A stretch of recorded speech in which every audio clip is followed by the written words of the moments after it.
Lag content ang Facebook account ko. Oh no. So, kayo ba ay namro-problema kung paano tanggalin o i-delete ang flag content sa inyong Facebook account? So, dahil po ay nararanasan ko pong magkaroon ng flag content dito sa aking Facebook account, so ito na naman po ang tips o ituturo ko sa inyo kung paano po tanggalin ang flag content sa ating Facebook account. So, bago ang lahat guys, ako nga po pala si Annalyn Barelio, isang OFW vlog. So, gumagawa po ako ng tutorial sa YouTube, sa Facebook, at sa CapCut. So, kung kayo po ay baguhan guys sa aking channel, huwag pong kalimutan, subscribe my YouTube channel at click na lang po ang notification bell para maging updated po kayo sa susunod kong mga videos. So, ayan guys, kung gusto nyo pong ma-shoutout sa aking susunod na content ay mag-comment lang po sa baba, shoutout po. So, tara na guys, samahan nyo na po ako sa aking pagko-content. Let's go! So, dito guys, punta na po tayo ng ating Facebook account. So, di ba nakalagay dyan, profile has flag content. So, punta lang po tayo ng ating profile ng ating Facebook account. So, ayan. Mismo sa Facebook account, punta lang po tayo doon sa ating profile. So, ito, pindutin nyo na lang po yung profile na yan. So, at ganito po ang resulta. Meron pong C dashboard. Pindutin nyo na lang po yung inyong C dashboard. So, makikita nyo dyan guys, home, content, ayan, insight, at growth.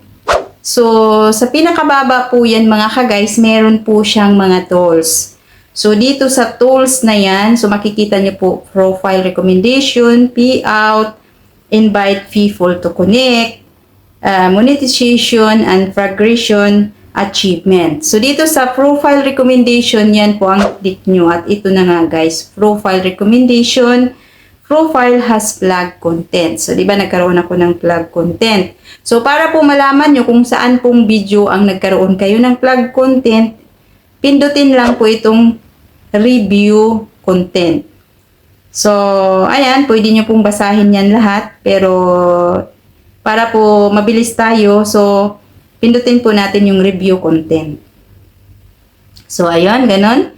So, nakalagay po, we want recommended. Here's the content that could keep your profile from being suggested to people.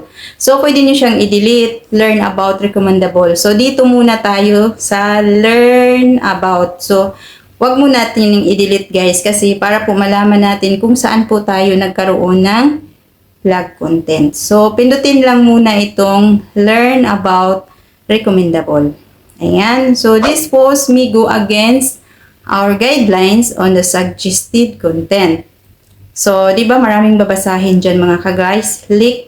Clickbait, engagement bite, contents or giveaways, links to low. Ayan. Marami dyan babasahin guys. So, ito po ang aking flag content. So, palagi po kasi ako sa YouTube, guys. So, yung YouTube ko po na pinopost, ayan, sinishare ko po kaagad dito sa Facebook.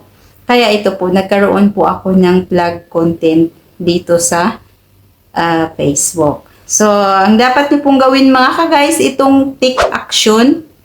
So, di ba makikita niyo itong tick action na nakakulay blue? So, pindutin niyo na lang po yan at meron nakalagay dyan, delete. So, yan po.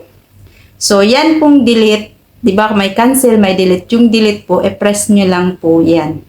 So, ganun lang po guys, no, ng ating mga flag content, mag-delete sa hindi pa po nakakaalam kung ano nga ba ang flag content. So, marami pong dahilan about sa flag content.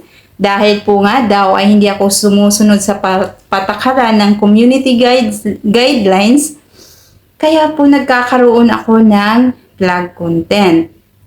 So, kahit po hindi po ako perfecto at hindi po ako talaga bihira dito sa Facebook, at least gusto ko pong malinis ang aking profile account. So, ayan po, tinanggal ko muna ang aking flag content. At sana po ay nakatulong ito ang aking video sa inyo. At kung nagustuhan nyo po ay pakibigay na lang po dyan ng likes, At huwag pong kalimutan mag-comment sa baba po para malalaman ko po kung ano pong masasabi nyo sa aking content na ito. At kung gusto nyo pong ma-shoutout sa susunod ko pong video, ayan, mag-comment ka lang po na shoutout po. So, hanggang dito na lang po ang aking content, guys. Ayan, maraming salamat po sa inyong panunood. Have a nice day and God bless to everyone. Bye-bye po!